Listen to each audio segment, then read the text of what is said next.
Now, we only use the Dynasty line because most of Florida's ATC reports require us to be in a 6-nail pattern with a shingle that's rated up to 130-mile-an-hour winds. Part of the reason why we use the full system in IKO is because not only are we able to bring them up to the wind rating, but it allows us to make sure that we're giving them the best warranty that's possible out there.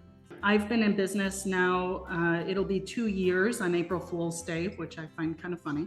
And we just crossed over $10 million for all of my branches as of last week for this year. So when it comes to the hurricane itself, we got down here and there was definitely some serious amounts of devastation. We had actually had a couple of roofs in Sarasota where all of the trees and fences were completely down.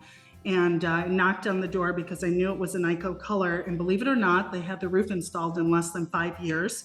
And there was not 1 ounce of damage on the roof. So it really is a testament to the product itself and how it can withhold in a hurricane. To be able to just knock on the door and be like, hey, I see your color. I'm guessing that this might be an IKO roof. And they said, yeah, it is, believe it or not.